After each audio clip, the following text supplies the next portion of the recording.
नमस्कार, मैं हूं अमरीश कुमार। आज हम इंटरनेशनल रिलेशन अंतर्राष्ट्रीय संबंध के बारे में आज चर्चा करेंगे, जो कि हमारे जनरल स्टडीज के सेकंड पेपर और पॉलिटिकल साइंस के सेकंड पेपर के लिए काफी इंपॉर्टेंट है ये।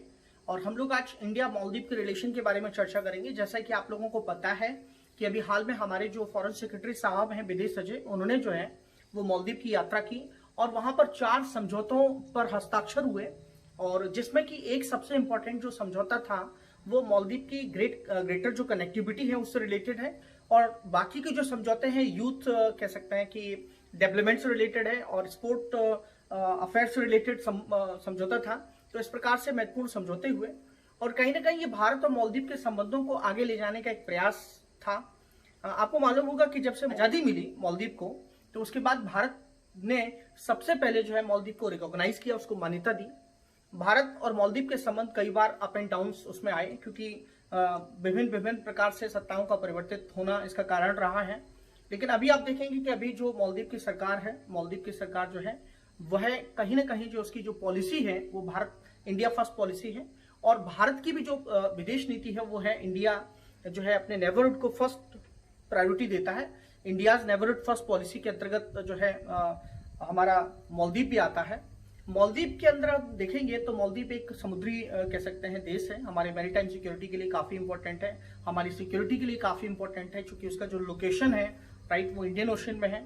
और देखा जाए तो हमारी जो ब्लू इकोनॉमी है, हमारा जो सागर विजन है, उसके लिए काफी इंपॉर्टेंट है मालदीव। और मालदीव का जो चाइना फैक्टर है वो तो आप समझ ही सकते हैं कि चाइना के कारण जो है चाइना ने पूरा प्रयास किया कि कहीं ना कहीं मालदीव को डेट ट्रैप में फांस लिया जाए, कर्जे में फांस लिया जाए, और बीआरआई का हिस्सा उसको मालदीव को बनाया जाए।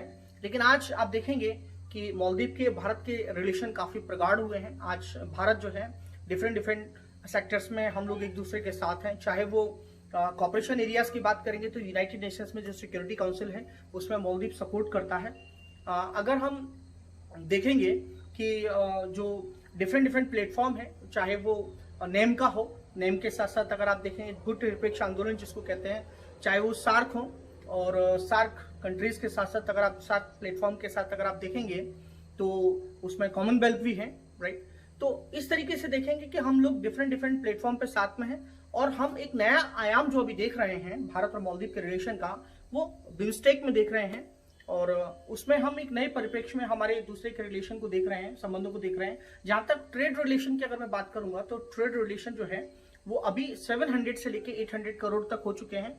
1981 में हमारा फॉरेन ट्रेड यहाँ स्टार्ट हुआ है, और भारत ने कई बार जो है मालदीव को सहायता दी है, कई बार जो है चाहे वो पानी की सहायता हो, क्योंकि एक बार वहाँ वाटर क्राइसिस वहां पर आ गया था, तो भारत ने काफी सहयोग किया है।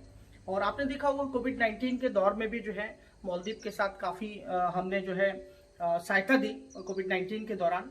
और हमारे लिए जो चैलेंज है आज मालदीव में वो कह सकते हैं रेडिकलाइजेशन जो है, जिसको कट्टरपंथी कहते हैं, उसका बहुत इंपॉर्टेंट हमारे लिए चुनौती है। चाइना फैक्टर हमारे लिए बहुत बड़ा चैलेंज है वहां पर, और हमारे और एक दूसरे के जो संबंध हैं वो कहीं ना कहीं एक दूसरे की पॉलिसी पे डिपेंड करते हैं। जिस तरीके से मैंने आपको बताया कि मालदीव की जो पॉलिसी है वो इंडिया फर्स्ट है, भारत की पॉलिसी नेबरहुड फर्स्ट है।